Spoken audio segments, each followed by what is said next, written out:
Welcome to Technovation. I'm Peter High. My guest today is General Stanley McChrystal. General McChrystal is a retired four-star general in the U.S. Army, the former commander of Joint Special Operations Command, and the author of multiple books, including his upcoming book, Control: A Leader's Guide to Risk. Following a 34-year career in the United States Army, General McChrystal founded the McChrystal Group roughly 10 years ago, which is an advisory services firm that specializes in leadership consulting.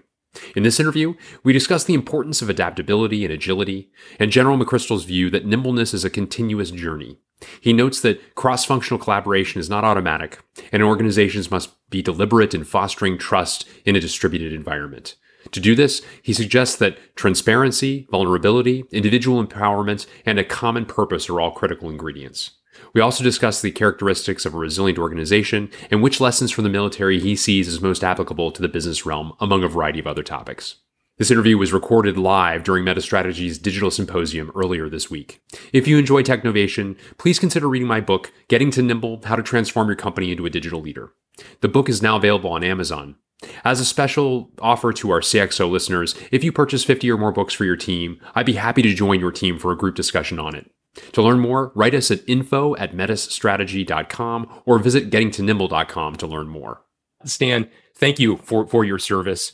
Thank you also for the wonderful foreword that you included in my book. It's an honor to collaborate with you once again, and appreciate you making time for our session today. Well, thanks and congratulations on the new book. I'm truly excited by it. The only thing it should have done is come out 10 years ago. Well, we can't turn back time, but hopefully from this point forward, there will be some benefit to it. Thank you so much.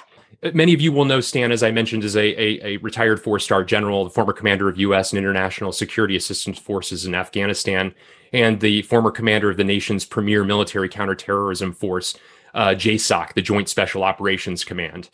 For the past 10 years, actually, just this January, he celebrated a 10-year anniversary of the McChrystal Group.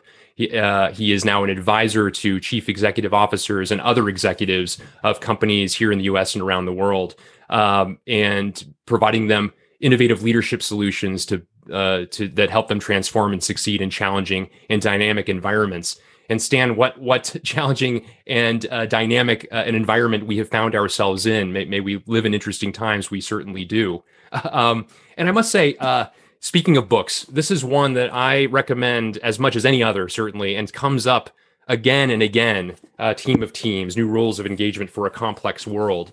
And talk about a book that now is 5 or 6 years old, and thank goodness it came out when it did, because of the ways in which it applied not only during the good times in the first several years after the book's publication, but applying all the more so now during these trying and, in many cases, unprecedented times. And I wonder if you could maybe take a moment and talk a bit about some of the, now that you've spent a decade in the private sector after your long and distinguished career in the military, I wonder maybe if you could talk a little bit about some of the ways in which you've seen some of these ideas working best in fostering cross-functional collaboration. Right. And Peter, thanks again. And what we see both from the military in my earlier years and in civilian companies now is that cross-functional collaboration is not automatic. We think that if we have a meeting together and we tell people, okay, the different parts of the organization should connect, even the logic of it, as we would say, don't make it so. And that's because there are a number of resistance points, the silos you build up, the cultural cohesion of small groups, that the hesitation to share information with people you don't know or trust, and sometimes just an ignorance of how the big machine works, and therefore the importance of doing that. And so I think the first thing we as leaders have got to understand is we can inspire and try to persuade people to do it, but we've really got to take a more intentional approach. And so I think it's a little bit like you want to build sidewalks where people have to walk. And so molding processes in a company, you talk about an ecosystem, I think you mold processes, and that's critical. You enable with things like technology, you enable with the structure of buildings, all the other supporting things, and you are creating a culture inside that environment in which the behavior you're seeking is appropriate to your need. And then the other point I'd make is just when you do it and you take great pride and you want to lock it down, forget it. You've got to keep changing it. We're working on moving targets forever now. And so when you talk about being nimble, It's not nimble for a jump. It's nimble for a constant journey. And it's interesting. We spoke even just earlier today, in fact, Stan, and you were talking about how some of the work that you did at JSOC and really revolutionary work, the military in many ways is by design siloed. One thinks of the different the branches of the military, for example, and the different areas and capabilities that they have. And a lot of the work that you did was, in fact, making those silos at a minimum more permeable, if not eliminating them where that was possible. But you talk about how, even though some of the great work that was done there, that it takes sort of some recalibrating. It's not something that you go on this journey, get to an endpoint, and it's done. It's a constant evolution. Am I providing an appropriate synopsis of your thoughts? Well, that's right. The requirement of war was a forcing function to bring different parts of the elements together that were uncomfortable with each other, different services, different cultures, as you say. And in that situation, it was easier to argue for and cause it to happen. Once you get back in peacetime, or in the case of a business, sort of business as usual, people tend to go back to their cubicles or go back to their sections, go back into their functional team and operate on what seems like a very steady basis. And people would say no drama. But then what do we do when we have a crisis in our business? We come together, we communicate, we solve problems, we get outcomes. And then the second that's over, we say, boy, that was really good. And we were really hitting on all cylinders. And then we go back to the way before.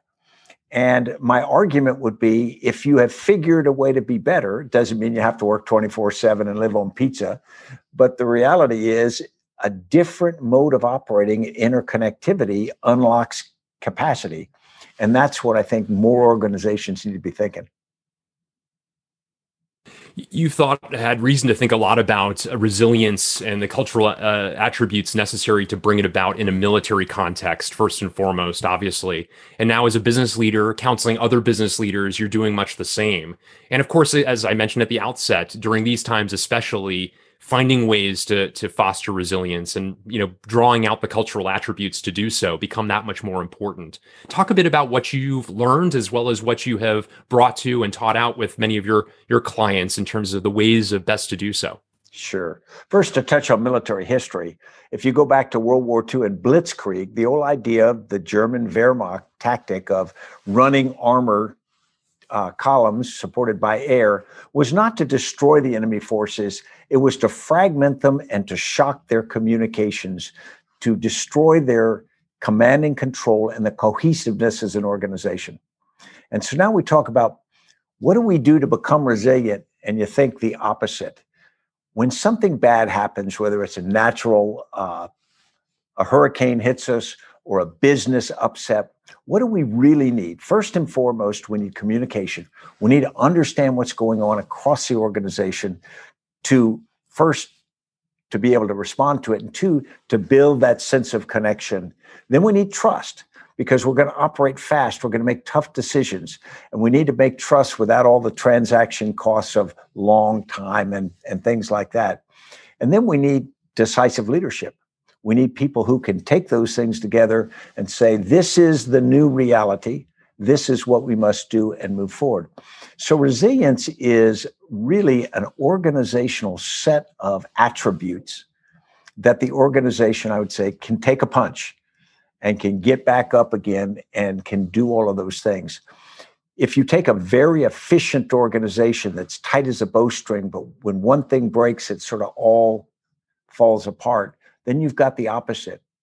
And in perfect weather and perfect business conditions, a sailing ship with all the rudder set and the sails tied in position might go fast. But as soon as the seas change, the wind shifts, then all of those settings are incorrect. So resilience is about the ability to constantly adapt to that. You also, Stan, talk about the necessity of transparency and consistency in leadership. You talked about the stories from your own military days when you would have your briefings with people around the world, and you recognized that if you came across as irritated or had a scowl on your face, it would impact sort of how people thought about what they were doing and whether it was a good day or a bad day, whether we were winning or not winning as a result of that. And you talked about personally learning the lessons of how you communicate, the transparency of those communications, the consistency of them as well. Talk a bit about some of those ingredients as important, especially during times where there's a lot of change. Of course, the importance of transparency to me is just huge. if you don't provide information to people, they will fill the vacuum in their heads with other information. In today's world, they get a million sources, many of which are incorrect, or in some cases, misinformation. So you got to compete with the fact that they're going to get information. So you got to give as much information as you can and be as open and honest about it. Even if you don't know the reality or it's going to change, tell them what you know and just qualify it and says, as soon as I know more information, it might change. It's also very important to people to believe that you're telling them the truth, that you're telling them everything you know, because again, they will fill their heads with, if you say X and don't say Y, and they think you know why, they'll start to say, he didn't tell us that for a reason. There's something going. And so you can undercut some of that mistrust. In a distributed work environment, it's more important than ever, because they're not seeing you often enough or shoulder to shoulder with you to have that kind of comfort. And they get these, what you think is frequent communication, but when they're sitting in their home alone, it seems like pretty rare. That ability to really believe that they're getting good oxygen to them to tell them what's happening. And that means we as leaders have got to be willing to be a little bit vulnerable in that, because when you are very transparent, much of what you're thinking and saying are out there for everybody, not just when you've scripted it and rehearsed it and you got it just right. And that's okay, because the reality is, if you're not very smart or haven't thought it through, that's going to become apparent over time anyway. So I think it's better to be transparent and share that with people and then invite feedback so that you can iterate to where you're going. And then the last thing is the self-discipline to treat people as you'd like to be treated, because the transparency goes with the fact that we should react to bad news. We should react to people making mistakes in a way that we'd like our bosses to react. Doesn't mean just forget them. It does mean corrective action, but it means in a way that understands we all make mistakes. Well, you've spoken and written about in many areas, Stan, about how the general's role, a leader in the military's role, used to be one of a chess master, that you had a board in front of you, figuratively speaking, that you were setting the strategy and those pieces moved around based upon the ideas that the person at the top was coming up with. And you recognize the need to be less the chess master and more the gardener, which really was about empowering people and making decisions a possibility for those people who are closest to the inputs and recognizing how change was happening on the ground. Talk a bit about that insight initially from your military background. And I would love to, of course, hear your perspectives on the application of those ideas to the business realm as well. Sure. If you go back again in military history and you think of a battlefield, maybe a mile in width, a general can theoretically see all of his or her forces on the battlefield, and therefore they can move them like chess pieces. That's an oversimplification, but the reality is you see it, and in almost real time, you can direct movement. Once you spread across hundreds and thousands of miles, suddenly not only can you not see all your forces, even with technology, but the conditions in every part of the battlefield, or battle space as we call it, is different. So the appropriate actions are different. And so telling people what to do becomes impractical. And so what you do is you tell them what outcome we need. What are we trying to achieve? Now, I need you to use your best judgment to do whatever it is best supports that. We had a saying in Afghanistan that we said, if we give you an order on the ground, and when you get on the ground, the order that we gave you is wrong, execute the order we should have given you. And suddenly, it's throwing a lot of responsibility to young and less experienced people. But the reality is they are the people that connect that back to what the overall mission is. They're the right people. Now, in the speed in the modern world, not only is this important, it has to be done in real time. And it has to be done across the entire organization. So now you've got an entire chessboard of pieces who are all making autonomous decisions and moving. And I know a chess master might be, upset by that. But in a big organization, whether it's business or not, if you don't unlock that, the organization will necessarily be too sluggish. If you try to give detailed guidance from above, you will get it wrong more often then they will get it wrong using judgment up front, even if they've got less experience. And there must be aspects of that as a leader of making sure that people understand that they're not going to be punished if the decision they make in real time happens to be an incorrect one. And again, I see applications in the military as well as in business here, that if the culture has been command and control previously, well, then people would expect, I'm not worthy of making these important decisions. When you're in the transition period, there must be a need to give trust as well, and even when mistakes are made. Talk a bit about that as well. And that's tricky because many leaders stand up and say, I want you to take initiative and make decisions. That doesn't result in people feeling comfortable to do it. They have to hear that, but then they have to see your response. They have to see what happens to the people who use initiative and fail. And a certain percentage of all actions and decisions will have a bad outcome. How do you respond? I had to learn that even on our big daily video teleconference, my facial expressions when somebody briefed a dramatic failure, even if it was something really stupid, it was their fault, I couldn't overreact because, while I might want to reach through the digits and choke them, the reality was I've got thousands of other people watching. And it affects their willingness to make decisions, to use their initiative. So it's got to be very carefully responded to, because you're trying to nurture this idea that Ted Williams got in the Hall of Fame not getting hit 60% of the time in his best season. So if we can create an environment that says, I know you're not going to succeed unless you're out trying, we're going to do better. I also think you have to add to that, inaction is not acceptable. There are a lot of people who will find excuses why they didn't do anything, and they'll look up, well, the conditions weren't right, or the policy said this, or the regulation said that, and they're trying to mitigate their own risk. And so what we have to do is hold people responsible, not just for rationally judging risk, but in accepting risk when it's appropriate and actually acting. You've written a lot recently about our relations with Russia and with China, and I wonder if you can shed some light into kind of the state of play right now relative to some of these, competitors, adversaries, depending upon how you'd like to frame them. Countries like, again, China and Russia, with whom we have, let's say, complicated relationships, to say the least. Yeah.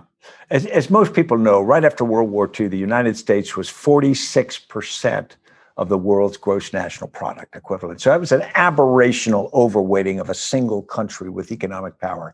And that's not at all the case anymore. But most of us have grown up in some version of that reality. Then we went into the Cold War. We had big power competition with proxies and whatnot. And then we entered in a period after the fall of the Soviet Union where the United States was described as a hyperpower, and we had tremendous capability. The United States, particularly the corporations from it, had the ability to operate in somewhat of a pure capitalist mode. They could go out and see what's best for their particular company, maximize profits for shareholders and things like that. I would argue we have already entered an era of what I'd call almost cold competition. It's not war, so it's not Cold War, but it's pretty darn close. And it is going to be relentless, and I will even use the word ruthless competition between China particularly, but also anyone else that can get the wherewithal to do it, to include Russia.